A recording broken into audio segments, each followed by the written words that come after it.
Polysécure, épisode spécial Nortech. Je suis accompagné de Joey. Est-ce que tu peux te présenter? Oui, bonjour. Mon nom, c'est Joey. Dans le fond, moi, je suis superviseur d'une équipe de détection au Centre canadien de la cybersécurité pour le gouvernement fédéral. Donc, c'est mon premier talk que j'ai fait à Nortech. Je suis très content. Ah, c'est super chouette. Puis en plus, ton talk aborde un des éléments en lequel je suis un peu jaloux d'ailleurs. Tu es probablement assis sur un des plus gros SOC au Canada dans lequel tu as accès à une télémétrie de fou. Et tu as accès aussi à un très grand volume d'indicateurs de compromission de par les abonnements, de par les relations que vous avez avec différentes entités dans lesquelles vous partagez des informations. De là arrive aussi la conséquence de mélanger les deux, un peu comme tu m'expliquais, mais quand on mélange gros volume de télémétrie, grand volume d'éléments de détection, donc grand volume de bruit qui vient, somme toute, être ingérable. Je vais te laisser commencer avec ça. Oui, justement, le titre de mon talk, c'était par rapport à la pollution que le bruit nous amène. Un des gros problèmes qu'on a quand on a beaucoup d'informations, beaucoup de télémétrie et beaucoup d'indicateurs de compromission, beaucoup de threat intel, beaucoup de serveurs MISP, c'est que mettre les deux ensemble, c'est beaucoup de bruit que ça crée, des faux positifs, des mauvaises détections. Puis moi, pendant cette présentation-là, aujourd'hui à Nortech, je m'attaquais à ce problème-là en proposant des solutions, surtout basées sur regarder qu'est-ce qu'on sait qui est non malicieux pour pouvoir créer des filtres automatisés qui informent l'analyste qui va être en charge de faire le triage de ces alertes-là, qui ne perdent pas trop de temps, dans le fond, avec le bruit. Pas se perdre dans le bruit. On ne veut pas se perdre avec tout ça. Ben, ça crée beaucoup de bruit. Puis là, le défi que tu m'expliquais en off, justement, pour que j'ai l'air pas trop perdu quand ce genre de choses-là, c'est que le fait de mélanger les deux, parce que tu as un volume très grand de télémétrie que vous pouvez filtrer, pour limiter le bruit, mais en même temps, quand tu corrobores ça avec tes signaux, tes éléments de détection, bien là, si tu arrives avec beaucoup de problèmes de corrélation, plus notamment par la diversité des sources que vous avez, la diversité de tout ce qui en est, donc c'est quand même complexe. De dire, on met des choses, on exclut, mais c'est pas simple d'exclure autant d'éléments de détection finalement qui vont créer ce bruit-là. Là. Ouais, dans le fond, un des plus gros problèmes qu'on voit, en fait, c'est que oui, on aimerait filtrer ce genre de bruit-là, mais créer des systèmes automatisés qui filtrent, à un certain point, on en filtre trop, puis on arrive avec des faux négatifs. Donc, oui, il y avait un compromis qu'on aurait dû pogner, mais les systèmes automatisés auraient dit non, on ne veut pas le voir. À cause de ça, nous, on est on n'aime pas prendre ce risque-là de manquer un vrai événement de compromission. C'est pour ça que ces filtres-là sont surtout informatifs, mais certains, si on est très confiant que ça fonctionne, vont causer des actions automatisées à la place. Un des exemples que je donnais, c'est qu'il y a beaucoup d'administrateurs système qu'on peut voir parce qu'on a de la télémétrie provenant de beaucoup de clients. On finit par remarquer des appareils que c'est des administrateurs de système, des gens avec beaucoup de privilèges sur les réseaux, des machines qui ont accès à d'autres systèmes très privilégiés. Mais on voit que ces gens-là, des fois, sont très créatifs et vont poser des actions qui utilisent soit des outils normalement qu'on voit avec des acteurs mal intentionnés ou qui vont même utiliser des techniques que normalement, c'est des acteurs mal intentionnés, mais c'est seulement de la créativité pour arriver à faire leur travail. C'est pas malicieux. Donc, le problème avec les filtres automatisés, c'est que cette chose-là serait détectée comme le feu est pogné à un de nos clients. Donc, on ne veut pas trop automatiser pour se garder un peu de gêne puis remarquer qu'il y a ça des fois. Oui, puis c'est des cas intéressants justement de la créativité des gens en TI en général, les admins dans le cas que tu mentionnes. Comment vous faites pour réussir, à que ça ne vienne pas vous embourber? Parce que j'ai aucun doute sur l'étendue de l'imagination des admins du système, parce que pour l'avoir été puis en avoir vu plusieurs, ça n'a aucune limite, ce genre de choses-là. Vous devez même découvrir des nouvelles techniques d'administration à travers ce genre de choses-là. Comment vous réussissez à pas vous faire noyer par ça, puis être justement mettre le curseur au bon endroit pour que ça devienne utile puis que vous perdez pas du temps sur des choses qui sont moins finalement. Là. Ouais, l'idée, c'est les méthodes pour filtrer le bruit, parce que ça, c'est du bruit. C'est le genre de choses que tu ne veux pas voir en tant qu'analyste de SOC. Plusieurs techniques pour filtrer notre bruit. On a des techniques un peu plus très spécifiques où est-ce que les analystes de SOC ont remarqué que dans cette situation-là, tel script va rouler à telle heure par tel SID, exemple dans le réseau. Donc maintenant, à partir de maintenant, on peut filtrer celui-là spécifiquement. Donc ça réduit énormément le bruit quand on a des administrateurs système créatifs. Mais on a aussi des filtres à bruit plus de façon générique, donc qui ne sont pas spécifiques à nos clients, mais plutôt qui sont spécifiques à des technologies. Pendant mon talk à Nortec, moi, j'ai exploré le système de partage de fichiers de Microsoft qui s'appelle Delivery Optimization, qui est un système qu'on a sur tous les appareils Windows depuis Windows 10, Windows 11. C'est on par défaut. Ça permet de sauver beaucoup de bandes passantes, ça permet d'avoir des updates plus rapides, mais qu'est-ce que ça fait pour vrai, ce système-là? Personne ne s'est vraiment penché là-dessus, étant donné que c'est non malicieux, c'est non utilisé par des acteurs malicieux. Donc, il n'y a pas de chercheur en sécurité informatique qui s'est dit « Je veux créer des filtres et détecter cette chose-là. » Parce que c'est non malicieux, pourquoi je perdrais mon temps? Moi, j'ai décidé de vérifier ça, de dire quel genre de comportement pourrait être détecté qui montrait que c'est un abus de ce système à travers le réseau, à travers les indicateurs, si on veut. Donc, pour revenir à la question, les filtres, c'est du cas par cas. Dans certains cas, on est capable d'en faire des génériques pour les clients, par client. Dans certains cas, on est capable de les faire au niveau de toute la flotte en focusant sur les technologies qu'on est habitué de voir. Est-ce que vous avez des contacts avec vos clients qui, je veux dire, vous pouvez, dans certaines occurrences, dire, pouvez-vous arrêter de faire ce genre de choses-là parce que vous levez des alarmes partout ou vous ne faites pas dans ce côté-là, vous faites juste filtrer puis vous les laissez agir comme ils veulent? Dans des cas très évidents, on est capable de se rendre compte que non, c'est un script qui part tous les jours à la même heure par les mêmes utilisateurs, etc. Ça, on est capable de voir de façon mathématique que c'est pas malveillant. Mais dans les cas où est-ce qu'on le sait pas, on essaie de trouver comme pourquoi est-ce qu'on voit ça. En cas de doute, on demande aux clients.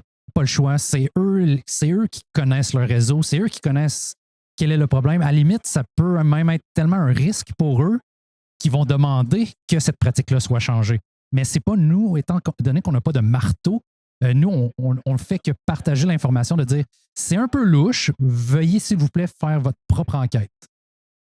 Ah, c'est intéressant de voir cette façon-là, cette relation-là que vous avez sur ce genre de choses-là. Puis bon, l'humain est créatif, fait que vous devez en trouver toujours de nouvelles stratégies, puis ça. Puis bref, de le retourner. Au niveau des outils plus courants, puis tu en nommais un, ça en est un, que ça, c'est un bel exemple. Puis j'aimerais ça qu'on passe à travers cela parce que c'est probablement le plus facile, mais j'en connais aussi d'autres, les spoolers d'imprimantes, partage de fichiers, qui sont des systèmes classiques qui génèrent beaucoup de bruit. Puis qui génère beaucoup de faux positifs pour l'avoir fait aussi, là, peut-être à un volume beaucoup moins grand que le tien, mais on voit beaucoup de simples erreurs de configuration ou d'un usage qui ne sont pas documentés ou pas suffisamment, puis comme tu le mentionnes très bien, on s'en fout parce qu'on n'a jamais vu d'attaque de ce côté-là. Fait qu'on ignore, puis c'est amusant parce que juste avant toi, je parlais avec une autre personne, justement sur le fait qu'on ne s'intéresse pas à comprendre comment les systèmes fonctionnent. Et dès lors, on s'appauvrit en termes de compréhension. Et justement, tu es allé dans le sens contraire, puis justement, tu es d'enrichir sur le code d'étude. Puis j'aimerais ça justement que tu en parles davantage. Oui, en premier, je vais y aller plus générique. Ce genre de recherche-là, c'est pas payant parce qu'on ne peut pas dire voici comment détecter un acteur qui va essayer d'exploiter ou un groupe de cybercriminalité qui va essayer d'exploiter vos systèmes. C'est pour ça qu'il n'y a pas autant de recherche qui est faite dans le non malicieux. Donc, mais ceci dit, il y en a quand même. Pendant la présentation, j'ai cité une belle ressource qui s'appelle Living Off the Living Off the Land. Donc, on parle beaucoup de Living Off the Asterisk, donc n'importe quoi qui est Living Off. Living Off the Land donne énormément de ressources vers plein de projets de ce genre-là pour voir autant du bruit que du non-bruit, qui donnent des idées de comment détecter ce genre de choses-là, comment caractériser ça. qui règle, dans le fond, ce problème-là pour les analystes qui doivent répondre aux incidents, détecter les incidents. Une de ces ressources-là que j'aime bien s'appelle Living Off the False Positive. Donc, c'est une ressource qui documente exactement des techniques où est-ce que ces choses-là, c'est toujours des faux positifs. Donc, si vous le faites de cette façon-là, vous allez vous cacher dans le bruit. Donc, moi, ce que j'ai essayé de faire dans ma présentation sur Delivery Optimization, c'est de regarder, OK, prenons une de ces techniques-là, allons-y en profondeur, mais essayez de caractériser qu'est-ce qui serait indicatif d'un abus de cette chose-là. Donc, oui, on vit dans le faux positif, mais malgré ça, il y a quand même des patterns différents qui permettent de voir que oui, c'est le faux positif, mais ça, c'est pas normal. C'est pas une utilisation normale. C'est ça qui va pouvoir devenir une vraie alerte pour l'analyste ou qui, au contraire, ne va pas filtrer une alerte. C'est intéressant. Puis c'est des très belles ressources que je mettrai dans les show notes. À partir de ça, puis parce que tu as un accès à un énorme volume d'informations, donc tu es parti à partir de ce volume-là, puis tu as commencé à caractériser dans vos environnements comment ce service-là fonctionnait, j'imagine. Oui, pour Delivery Optimization, dans le fond, ce service-là, c'est un service qui permet à des machines Windows de faire des mises à jour plus rapides. Donc, en réduisant le volume de télémétrie qu'on va chercher directement des serveurs autoritaires de Microsoft. Qu'est-ce qui arrive qui peut être abusé ici, c'est que Delivery Optimization a plusieurs modes. Un qui est très utile, c'est le peer-to-peer. Donc, qu'est-ce que ça implique, ça, le peer-to-peer de Delivery Optimization? C'est exactement, je te vois sourire en ce moment, c'est que à l'intérieur de ton propre réseau, tu vas te mettre à échanger des morceaux de fichiers avec n'importe qui. Donc, par défaut, c'est configuré pour échanger seulement dans ton réseau local. Aucun problème avec là. On fait confiance à nos réseaux, à nos ordinateurs de notre réseau local. Mais il y a un beau petit bouton qu'on peut configurer, super subtil, qui permet de partager ces fichiers-là avec n'importe qui sur Internet. Donc, tu me vois venir. Moi, je me mets... Je vois plus que ça parce que j'ai vu le cas, parce que sur mon réseau à la maison, j'avais un ordinateur d'un client et tout à coup, je le voyais communiquer. Puis moi, mon réseau est peut-être hors norme, au sens où j'ai des alertes, des choses comme ça. Puis je voyais cette machine-là connectée avec plein d'autres adresses de chez Vidéotron, chez Bell, chez Cogeco, tout ça. Puis je suis comme, qu'est-ce que ça fait, cette machine-là? Fait que là, j'ai-tu un problème? Pour moi, j'ai-tu un problème avec la machine? Es-tu infecté? Faites quelque chose? Mais je vais te laisser continuer parce que j'ai vraiment vu ce cas-là arriver. Puis là, bon, les autres ils ont corrigé la configuration puis ça a arrêté de le faire. Mais ça, je l'ai vu puis ça a commencé à spreader beaucoup. Trop, d'ailleurs. Mais qu'est-ce qui arrive? C'est que Delivery Optimization, par soi, c'est pas malicieux. Donc, télécharger des mises à jour, c'est pas être malicieux. Partager des mises à jour, aucun problème au niveau d'être malicieux. C'est pas malicieux du tout. Mais quand on regarde à un volume de télémétrie qu'on a, nous, donc on parle de 167 clients et même plus, on parle de 200 000 événements de host par jour, par seconde en fait. Donc, c'est des gros volumes de télémétrie. Ensuite, on se revire de bord, puis on ingère énormément d'indicateurs, des mauvaises IP, des mauvais domaines. Dans le fond, tout le système de CTI, on ingère ça.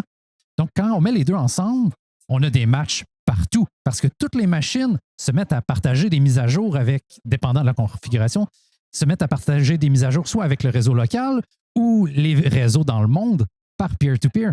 Donc, pour un analyste de cybersécurité qui regarde ça, c'est mon ordinateur ou l'ordinateur de tel client vient d'uploader 2 gigs de data à cette IP louche-là dans tel pays que j'aime moins. Pour un analyste qui ne comprend pas le contexte, c'est une alarme. Là. On fait de l'overtime ce soir. Là. On veut régler ça. Mais c'est tout à fait. normal. Puis le télétravail multiplie ce problème-là au sens, c'est pour ça que moi je l'ai attrapé sur mon réseau local. J'ai vu ma machine client commencer à se spreader sur, heureusement pas dans des pays louches en l'occurrence, mais sur des IP répartis sur le territoire. Puis là, je fais comme, pourquoi il parle à autant de monde que ça? Puis pourquoi cette machine-là? Puis effectivement, là, moi, c'était pas, non, c'est justement dans un cas non malicieux. Mais dans un cas comme vous autres, vous avez quand même des installations à travers le monde, donc ça doit être encore plus difficile de réussir à cibler. Là. Ben, dans le fond, on est chanceux parce que la télémétrie qu'on a nous donne une idée globale du Canada. Étant donné que c'est le gouvernement canadien, on est à la grandeur du Canada. Donc, ça nous donne quand même une bonne richesse de répartition de la télémétrie. Puis, qu'est-ce que ça a? C'est que chaque client a des spécificités locales. Donc, c'est pas normal des fois qu'ils se connectent à telle adresse IP dans tel pays, mais pour d'autres, c'est normal. Ce qui veut dire que quand on regarde avec Delivery Optimization, qui se met à partager des mises à jour avec des IP dans certains autres pays, ben c'est tout à fait normal parce qu'on aurait peut-être une présence locale dans ce pays-là. On parle peut-être d'un ou une employé qui travaille à distance, à des conférences, à n'importe quel.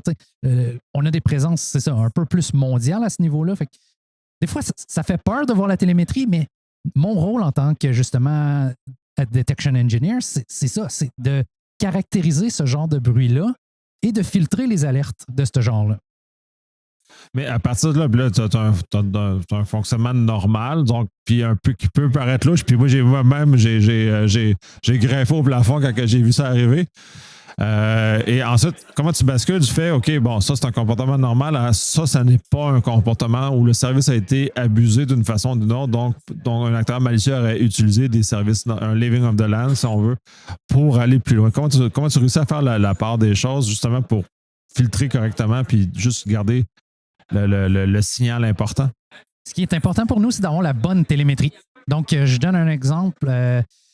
De vérifier est-ce que j'ai transféré des mises à jour avec cette IP douteuse-là ou est-ce qu'un acteur s'insère dans le processus et utilise ça comme un canal caché dans le fond. Avoir du NetFlow ne va pas donner l'information. NetFlow va donner les ports, va donner la quantité de trafic qui est envoyé. Avoir un PCAP, mettons une capture réseau, pourrait peut-être aider. On va voir le contenu de la transaction. On va pouvoir voir, OK, c'est le protocole Swarm de Microsoft qui est le protocole derrière ces transferts-là. Donc, OK, c'est parfait. Je viens de voir que c'est vraiment des mises à jour qui ont été transférées. Donc, je peux filtrer l'alerte. Mais une autre chose qui est très utile, c'est de mettre deux senseurs ensemble. Donc, on a un senseur réseau, les NetFlow ou les PCAP. Et ensuite, on a notre EDR. Donc, l'EDR va nous donner toute la hiérarchie de processus qui ont mené à la communication, mais en même temps, la partie réseau va nous dire quel était le contenu ou nous donner plus d'informations à propos du contenu.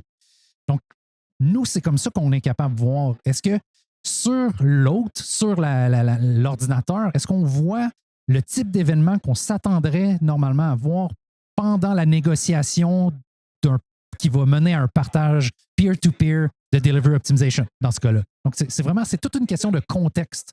Si on est c'est toujours d'aller voir, est-ce que je peux avoir une source de télémétrie qui va me donner plus de contexte? Donc, ça marche avec vraiment tout type d'attaque, si on veut.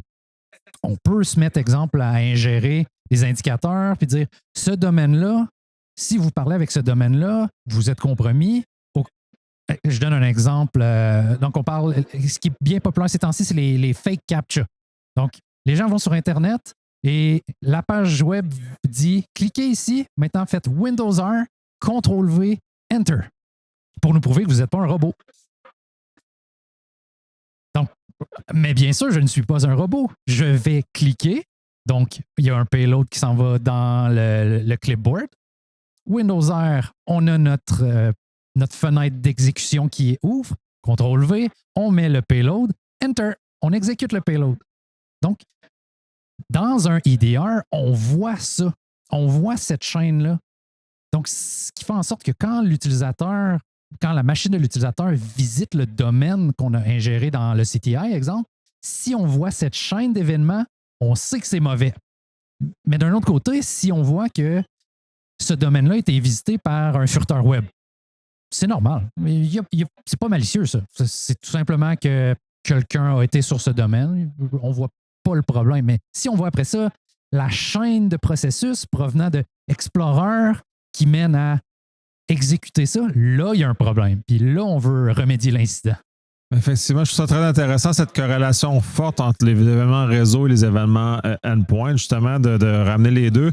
Ça, ça, je le vois moins souvent, cette exécution-là. Donc, vous êtes capable de mixer les deux signaux. Dans le fond, tu vois tu fais toute la trace de télémétrie du poste avec les process et les ports sur lesquels il sort, puis les IP qui sortent. Puis tu arrives sur ton contexte réseau et tu vois dans le fond, la suite de l'histoire comme ça. Donc, vous enrichissez. Comment vous mettez les IOC là-dedans? Parce que là, on est dans un contexte d'un enchaînement de choses qui n'est pas nécessairement simple à automatiser en termes de détection ou en termes de filtration. Comment vous arrivez à justement faire des canevas qui permettent de simplifier votre travail essentiellement? Oui, on a une grosse plateforme d'analytique qu'on a construit. Par exemple, un de nos systèmes, c'est qu'on a mis en open source récemment. S'appelle Holler. C'est notre système qui permet de justement filtrer les alertes, de montrer les alertes aux analystes, d'enrichir les alertes. C'est un système d'alerte, dans le fond, avec tous les workflows qu'on pourrait amener. Mais derrière ces outils-là, il y en a d'autres aussi. Donc, on a tout un gros pipeline qui prend la télémétrie réseau, qui prend la télémétrie du cloud, qui prend la télémétrie des logs, parce qu'on a aussi certains partenaires, certains clients qui nous donnent leurs logs applicatifs, la télémétrie de endpoint. Puis l'idée, c'est de rien manquer. Ce qui fait mal, c'est manquer quelque chose quand tu sais que c'est malicieux. Donc, ensuite, en s'assurant de faire des requêtes sur tout ça le plus en temps réel possible, on arrive à corréler les résultats dans des alertes qu'on peut ensuite soit filtrer automatiquement ou on peut enrichir pour que les analystes aient la vie moins difficile. Parce qu'il y a beaucoup d'alertes, je dirais, que les analystes ont à regarder chaque jour. Oui, c'est énorme le nombre d'alertes. Donc, vous avez dans une forme de pipeline qui transforme tranquillement les signaux vers quelque chose. Puis vous avez, si je comprends bien, vous avez un premier niveau d'alerte, d'où de signaux qui est envoyé. Et celui-ci est ensuite retraité une deuxième fois pour amener un peu plus loin puis rendre la vie des analystes plus facile. Donc, de soit les enrichir pour leur donner le contexte ou littéralement les filtrer parce que c'est plus nécessaire, parce que dans un deuxième temps, vous avez détecté que bon, c'est un geste. Dans le cas d'exemple, c'est un swarm qui est parti pour du transfert de fichiers d'un update. Donc, vous êtes capable d'arriver à la conclusion, puis vous le faites, ça, c'est bien ça? Oui, exactement. Fait que nous, on a un système avec des tiers. Je donne un exemple. L'exécution de ping, ping.exe, tout le monde fait ça. Il n'y a aucun problème avec ça. Sauf qu'on a une détection qui regarde si ping a exécuté. Ça va créer un hit qu'on appelle. Donc ça va dans notre plateforme d'alerte. Mais un hit ne devrait pas être regardé par un humain. La seule chose qui regarde les hits sont des algorithmes supplémentaires de promotion. Donc ensuite, si on voit, exemple, une stratégie de séquence, on voit ping, ping, ping suivi de who am I? Ça, c'est un peu plus louche. Donc, dans ces situations-là, nos algorithmes de promotion vont prendre les 3-4 événements hits et les promouvoir en alerte. Une fois qu'on est rendu en alerte, maintenant un analyste doit regarder ça, doit faire son évaluation. Mais on a aussi l'inverse. On a des fois des alertes ou des détections qui mènent directement à une alerte. Donc, PowerShell qui fait des commandes louches sur Internet, on ne devrait pas voir ça normalement. Surtout pas PowerShell qui vient d'un document Word. On va dire ce workflow-là. Document Word, PowerShell, Internet. On ne veut pas voir ça. Ça ne va pas créer un hit. Ça, c'est une alerte directement. Mais ce qu'on a aussi, c'est des algorithmes de démotion. Donc, on peut regarder des alertes et se rendre compte non, ça, c'est mon sysadmin ou ma sysadmin dans tel client. Retourne ça en hit et laisse les prochains algorithmes s'assurer que c'était véridiquement un bon filtrage. Donc, on a toujours un peu un mouvement de hit à alerte, d'alerte à hit. Puis c'est ce qui nous permet de réussir à fonctionner à travers tout notre volume de données. Ben, c'est assez impressionnant. Puis là, le point de jonction, puis parce que j'ai jamais été mis en contact avec un système aussi sophistiqué que ça. Là, vous recevez des IOC, par exemple, à travers les MISP dans lesquels vous êtes abonné, les sites, tout ça. Comment vous êtes capable de faire ça? Parce que ces indicateurs-là sont quand même assez rudimentaires. Comment vous êtes capable de transformer dans des séquences de choses comme ça? Vous avez vous-même du travail que vous prenez le bad, que vous le mettez à votre contexte pour être capable que votre plateforme soit capable d'arriver à quelque chose d'utile, c'est bien ça? Oui, c'est ça. C'est chaque fournisseur de feed MISP demande du gros travail pour contextualiser ça. Le but, juste un indicateur vide, on n'a pas le choix de le détecter, oui, mais c'est très bruyant. On a beaucoup de misère à ce niveau-là. Donc, une des premières étapes quand on fait de l'ingestion justement de nouveaux feeds de CTI, plein de mots anglophones, c'est de caractériser quel genre d'action qu'on va automatiser à partir de ça. Est-ce que j'ai assez de contexte? Puis est-ce que je devrais manuellement ajouter du contexte ou même automatiquement ajouter du contexte? Donc, on a des fournisseurs des fois que eux, tous les indicateurs qu'ils vont nous fournir, c'est des command and control de botnet. Aucun problème avec ça. Eux ne nous donnent pas de contexte autre que les adresses IP ou les domaines. Mais on sait que ce vendeur-là, c'est toujours des botnets. Donc, dans notre pipeline, on ajoute le contexte, ce qui fait en sorte que nos analystes qui vont faire le triage d'alerte à la fin ont déjà le contexte qui a suivi jusqu'au moment du triage. Donc, c'est comme ça que c'est. Il faut ajouter du contexte à l'ingestion de l'indicateur provenant de notre CTI. C'est très intéressant parce que je vois peu d'organisations déployer ce genre de choses-là, ce genre d'effort-là supplémentaire qui est fait. Généralement, je vois plus du out of the box, ils déploient, puis sont contents, puis ils arrêtent essentiellement leur travail là. Donc, tout le malheur qui s'ensuit naturellement de faire ce genre de choses-là. Est-ce que c'est très énergivore de faire ce genre de travail préalable-là ou vous retombez dans... Parce que tu parlais de coûts associés, le fait de faire des recherches sur ce que tu as fait. Parce qu'il n'y a pas de bénéfice apparent, mais le temps que vous sauvez, j'imagine qu'il doit y avoir un gain énorme. Donc, d'investir dans le nettoyage préalable est quand même payant sur le temps investi par les analystes. Oui, dans le fond, plus il y a du temps mis à l'ingestion pour créer des données de qualité, moins on a à perdre du temps vers la fin de la machine à saucisses, si on veut. C'est pour ça qu'on est capable de justifier de prendre le temps de bien contextualiser, bien ingérer des indicateurs. Puis qu'est-ce qui arrive, c'est que, étant donné qu'on ingère de plusieurs sources, des fois, c'est des concepts qui sont en conflit.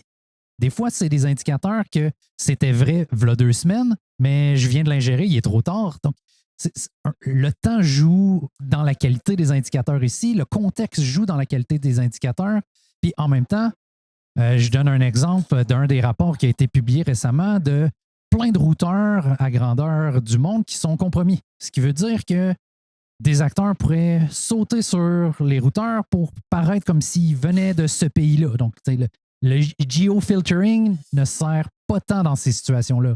Mais une communication venant de cette IP-là qui touche nos clients ne veut pas dire nécessairement que c'est malicieux. Peut-être que c'est un ou une citoyenne, exemple, du Canada, qui s'est connecté pour faire son rapport d'impôt. On ne va pas bloquer ça. On ne va même pas investiguer ça.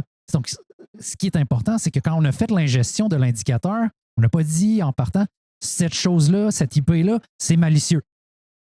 C'est le contexte derrière ça qui permet de dire, OK, on n'a même pas besoin d'alerter là-dessus parce que c'est pas assez. Notre appétit du risque fait en sorte que non, on ne veut même pas regarder ce genre de choses-là. C'est super intéressant. Je pense j'espère que beaucoup de gens vont s'inspirer de ce que tu mentionnes parce que je pense qu'ils vont avoir un gain massif pour tout le monde. On a couvert un peu l'état de ta présentation. Est-ce qu'il y a des éléments qu'on n'a pas couverts que tu aimerais parler? Bah, pourquoi pas? Je vais plugger certains services.